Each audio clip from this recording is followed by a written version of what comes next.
Hi, this is Elliot Fishman, and welcome to our latest vodcast. This is Lessons Learned from Leaders and Legends Outside of Radiology, Part 2. Last month I did Part 1, and I gave you some incredible words of wisdom from some incredible speakers who come to our speaker series. And now let me do Part 2. And we're going to keep doing this a couple times a year.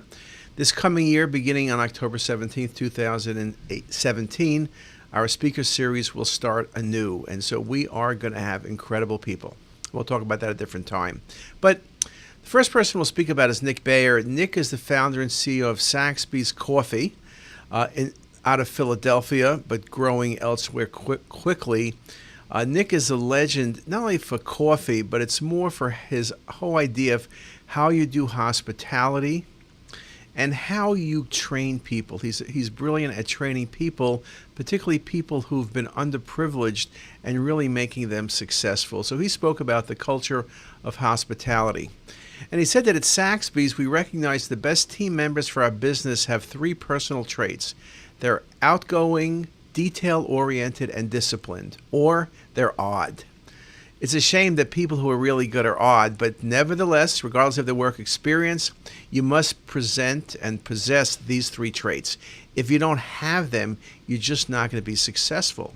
He talks about the importance of hiring and training. We hire engaging people who embrace the importance of a positive human experience and accordingly believe in the business model with passion. As a result, our team members love the company and want to contribute to its overall quality. He does make the point that he trains, but at the end of the day, you need the right protoplasm for training. If people just aren't people, they're just not going to work. And he has a rule, golden rule, treat others the way you want to be treated. The platinum rule, treat others the way they want to be treated. And what he strives for is the double platinum rule, treat others the way they don't even know they want to be treated, which is indeed impressive. And when you think about it ourselves, radiology departments need to be proactive to facilitate a positive experience for our patients. Patients who refer to radiology begin their experience when they call to schedule the exam and complete the experience when their physician explains the results of the test. And so we said this before, but just reading the CT scans or MRs or ultrasounds well does not mean you're doing radiology well. Careful selection of the receptionists, nurses, technologists with these three skills is essential to running a department that provides a positive experience for a patient. Because of the intrinsic unpleasantries of any medical procedure, our staff needs to go above and beyond and embrace the double platinum rule.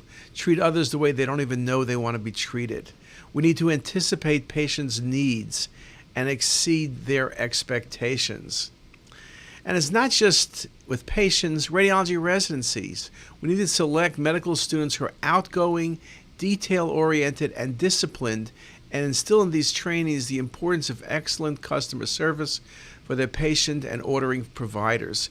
Radiologists who welcome interaction, who are receptive to consultations, and who generate interpretations that effectively and efficiently guide patient management provide a positive experience for the referring providers.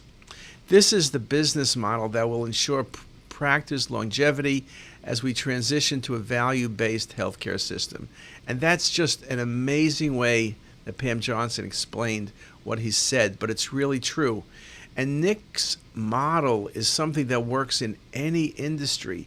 Hire the right people, understand what you're trying to do, and really try to make the patient experience incredible.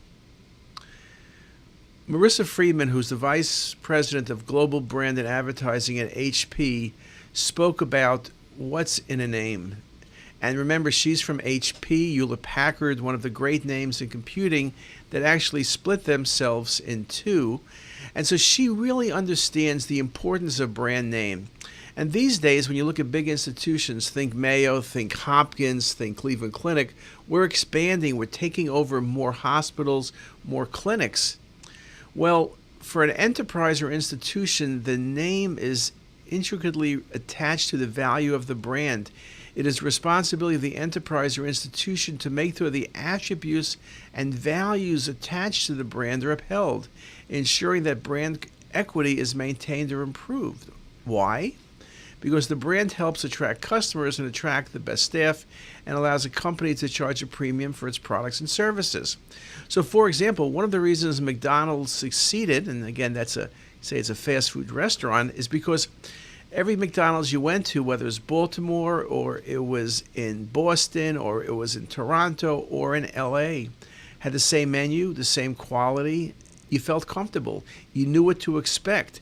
If every McDonald's had a different menu, it would not be a successful enterprise. Once your brand experience is established and equity is accrued, you need to protect that equity. If your institution were a chain of fine hotels, say the Four Seasons, what would happen to the brand if one of the other properties did not provide the same level of service as the others? Or if the hotel you always stayed in suddenly began to erode in quality, would your opinion of the whole chain change? Would you recommend it still as your favorite place to stay? Probably not. Consistency is key, and it's something the entire organization has to believe in and convey. In many ways, what Melissa was saying was very much what we were saying, what Nick was saying. It's that same thing. It's expectations and meeting expectations. Perception is so critical. Healthcare facilities can positively affect patients' perceptions by ameliorating the experience surrounding the delivery of healthcare itself. She noted that a relative of hers recounts the experience of undergoing a thyroidectomy at Sloan Kettering. The family waited in a beautifully appointed waiting room, could easily be contacted using a sensor device loaned to them by the hospital, and were able to follow the journey of their loved one on a monitor, also via sensor. This was not only comforting for the patient, but just as importantly, gave them a sense that the facility was indeed state-of-the-art. Think about the opposite of this. They tell you to sit in the waiting room and nobody comes to speak to you for hours upon hours. You think the worst. You don't know what's going on. Melissa also made the point, no surprise, the kinds of people who work for you in your company matter. When you consider a candidate, include a personality test. Hire happy, empathetic people and keep them that way. If you hire happy people and you have a crappy organization and they become unhappy, that's not a good thing.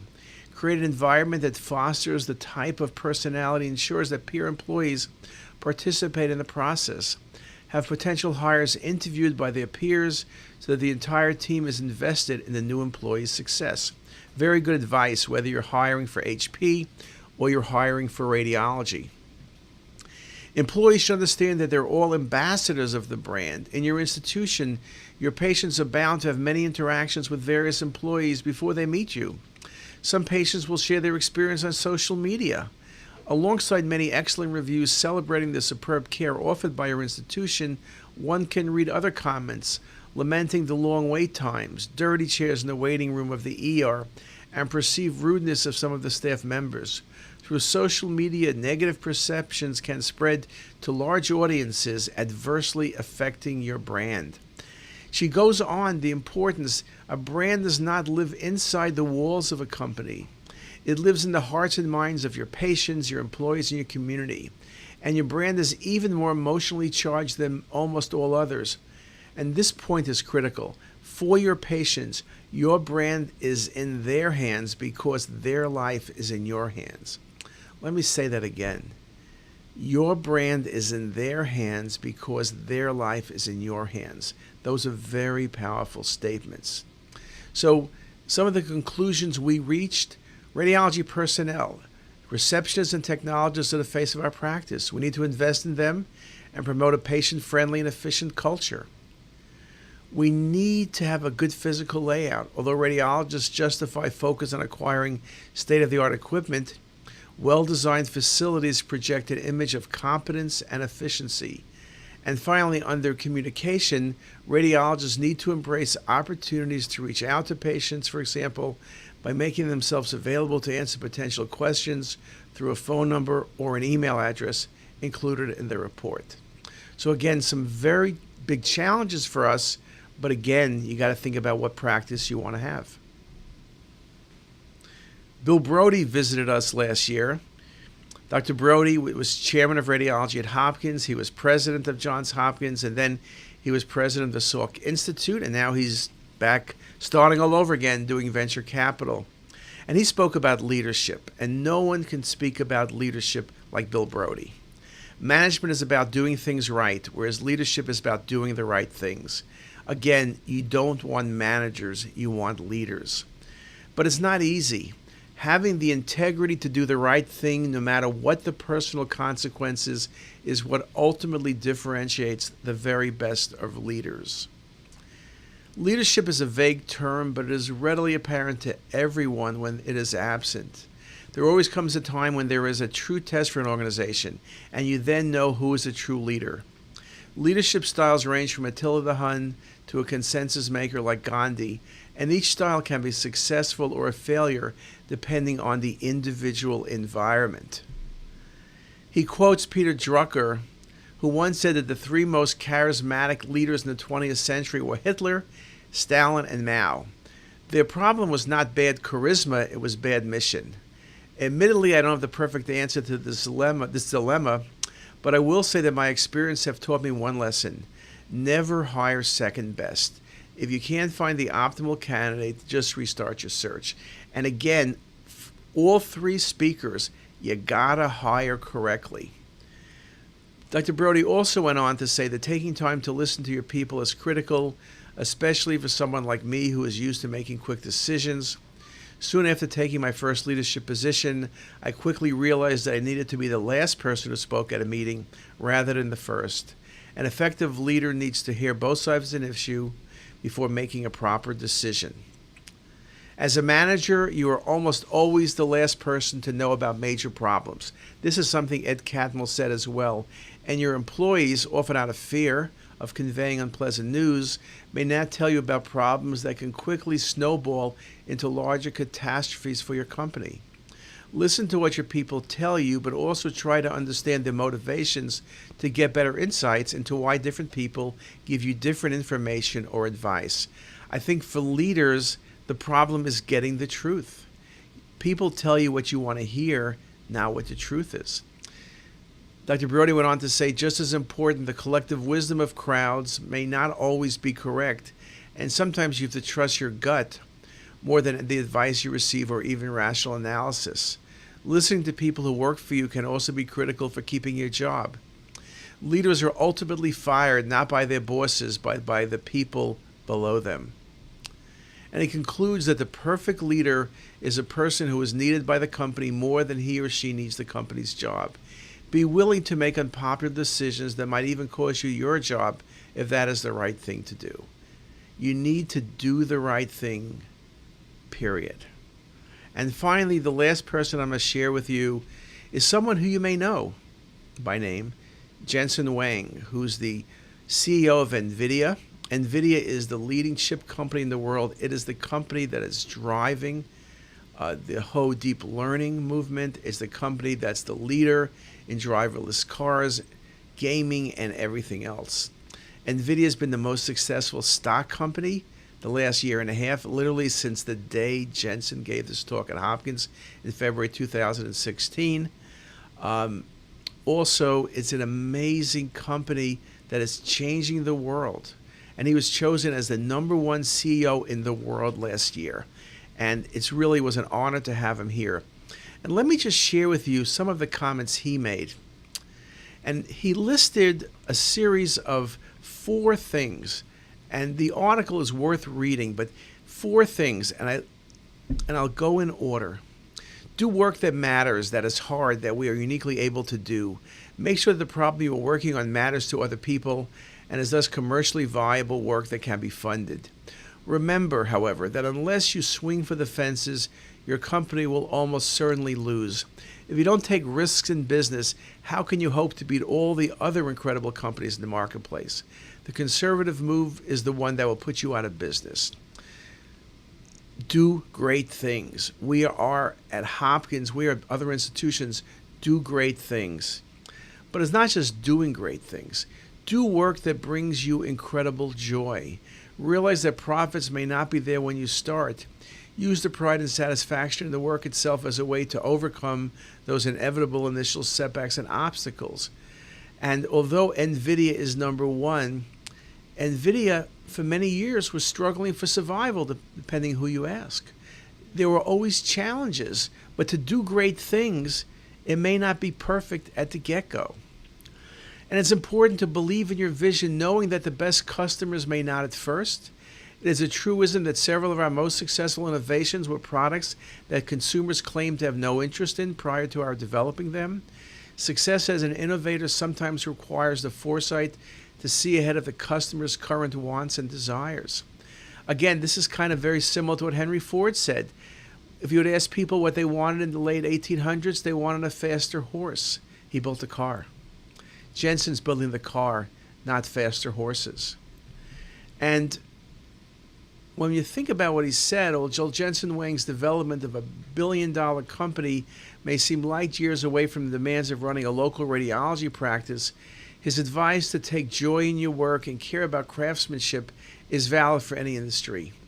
Though it is easy to simply mail it in and provide a mediocre product, maintaining your long-term viability in a competitive industry requires caring a great deal about the quality of your product or service. Certainly, as in Silicon Valley, many radiology practices have encountered failure because they failed to realize that as quality work that underpins financial success. You can't be chasing the dollar.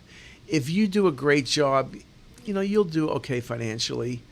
But this idea about doing excellence, about passion, about joy is something we need to emphasize. I think these days too many people are down, too many people are complaining. All I could say is get a life. We need to think about the positive, focus on the positive. Things are not always going to be positive, but you really need to be focusing on things that bring joy to you. So those were 4 incredible lectures. We're going to start this year. We're going to have 8 lectures. They are going to be incredible. But hopefully I've shared with you some of the lessons we have learned and we're continuing to learn. And it's not something you read once and you put aside. It's something you need to think about and live every day. And we're not perfect either, and I'll speak for myself. Everyone knows I'm not perfect. But we are trying harder and harder. And it's by listening to people like this and listening to their advice and their intensity that really pushes us forward. So with that, I wish you a great day and speak to you next time.